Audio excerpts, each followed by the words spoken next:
নমস্কার বন্ধুরা, আশা করছি সবাই ভালো আছেন, সুস্থ আছেন। শাশুড়ি বৌমা ঘরকন্যা চ্যানেলে আবার একটি নতুন ভিডিওতে আপনাদেরকে স্বাগত জানাই। প্রথমেই আমি আপনাদের কাছে ক্ষমা চেয়ে নেব, আমি খুবই দুঃখিত, কারণ আমি আপনাদেরকে আগে একটা শর্ট ভিডিওতে বলেছিলাম যে আপনাদের সাথে আমি পটল মিষ্টির রেসিপিটা পরের দিন দুপুর 2টায় শেয়ার করে নেব, কিন্তু সেটা শেয়ার করতে পারি না আমার কিছু শারীরিক অসুস্থতার কারণে।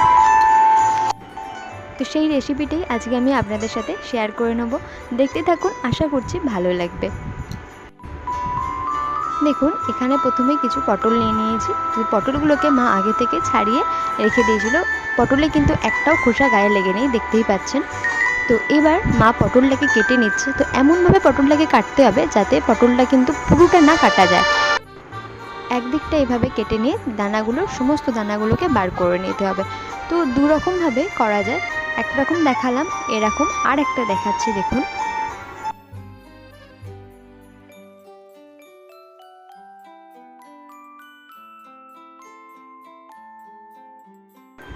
তো ওইভাবে ছাড়াও যে আর এক রকমভাবে করা যায়, তো দেখুন সেটা হচ্ছে এইভাবে।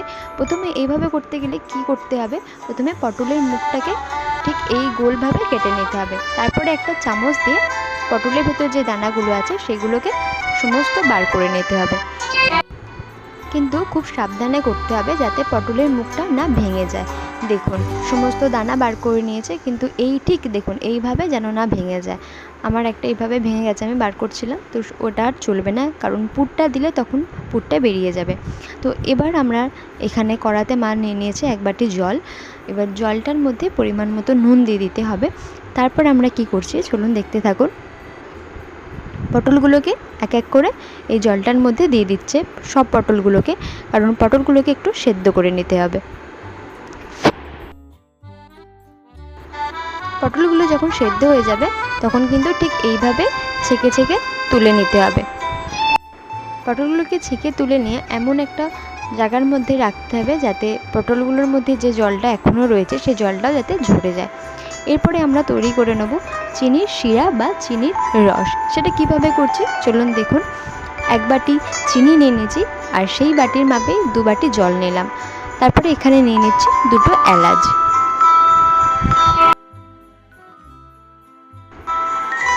তারপরে এইভাবে কিন্তু আমরা নাড়চাড় করতেই থাকবো, মাঝে মাঝে এভাবে নাড়তে থাকবো। তারপরে চিনির শিরাটা তৈরি হয়ে যাবে, তখন কিন্তু আমরা যে পটলগুলোকে সেদ্ধ করে তুলে রেখেছিলাম, জল ঝরতে দিয়েছিলাম, সেই পটলগুলোকে এক এক করে সমস্ত পটলগুলোই এই চিনির শিরার মধ্যে দিয়ে দিতে হবে।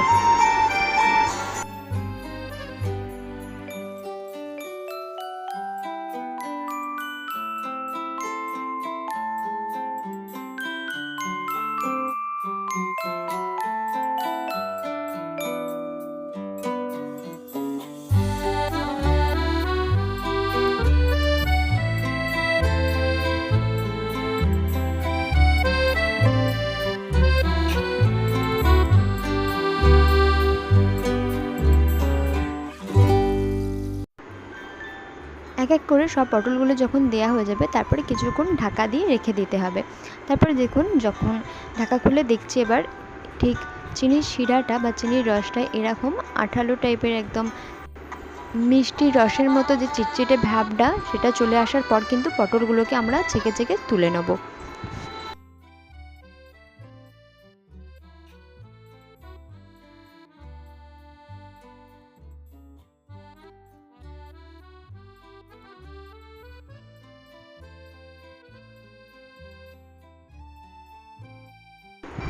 এরপর কিন্তু আমরা তৈরি করে নেব পটলের মধ্যে যে পুরটা দেবো সেই পুরটা। তো সেই পুরটা কীভাবে তৈরি করছি দেখুন, আমরা এখানে কিছু লিকুইড দুধ নিয়ে নিয়েছি আর পাউডার দুধও নিয়ে নিয়েছি। পাউডার দুধ বলতে আমরা বাজারে যে আমল দুধের প্যাকেটগুলো কিনতে পারি সেইগুলোই আমরা এখানে দিয়ে দিলাম 3 প্যাকেট।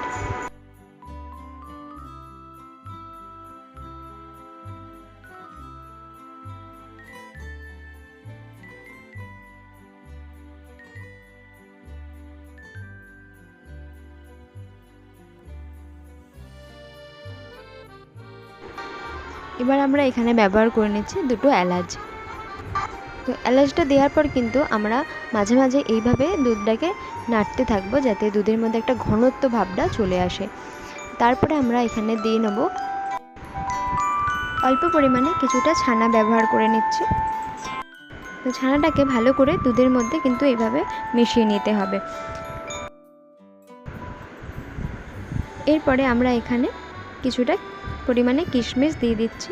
তো কিশমিশটা দেওয়ার পরও আমরা কিন্তু কিছুক্ষণ এইভাবেই নাড়চাড় করতে থাকব, যতক্ষণ না পর্যন্ত পুরটার মধ্যে একটা ঘনত্ব ভাব আসে ততক্ষণ পর্যন্ত এইভাবেই কিন্তু আমরা নাড়চাড় করে নেব। তারপরে দেখুন যখন এরকম হয়ে যাবে আমরা এবার নামিয়ে নিয়েছি কিন্তু।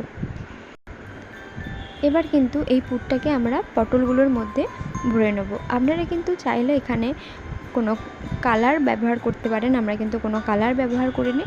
আর এই পুরটার মধ্যে কিন্তু আপনারা চাইলে কাজু, পেস্তা, কেশর নানান রকম জিনিস দিতে পারেন, আমরা এখানে কিছু এসব ব্যবহার করিনি। আজকে ভিডিওটি কেমন লাগলো জানাতে ভুলবেন না। যদি ভালো লেগে থাকে তাহলে অবশ্যই একটি লাইক, কমেন্ট এবং শেয়ার করে দিয়ে আমাদের পাশে থাকবেন। এবং যারা নতুন আছেন তারা কিন্তু অবশ্যই আমার চ্যানেলটিকে সাবস্ক্রাইব করে দেবেন। আর মা পটলের মধ্যে পুরগুলোকে ঠিক কীভাবে ভরছে চলুন দেখতে থাকুন।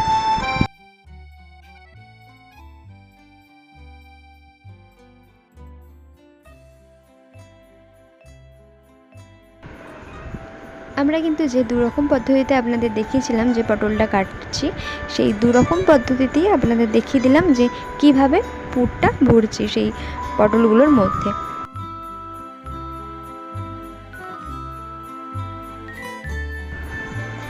আমার সকল বন্ধুদের অনেক অনেক ধন্যবাদ আমার ভিডিওটি সম্পূর্ণ দেখার জন্য। ভালো থাকবেন, সুস্থ থাকবেন, দেখা হচ্ছে আবার পরের ভিডিওতে। আপনাদের যদি কোনো রিকোয়েস্ট থাকে তাহলে অবশ্যই জানাবেন, সেই সমস্ত রিকোয়েস্ট ভিডিওগুলো আমরা আপনাদের সাথে শেয়ার করে নেওয়ার চেষ্টা করব।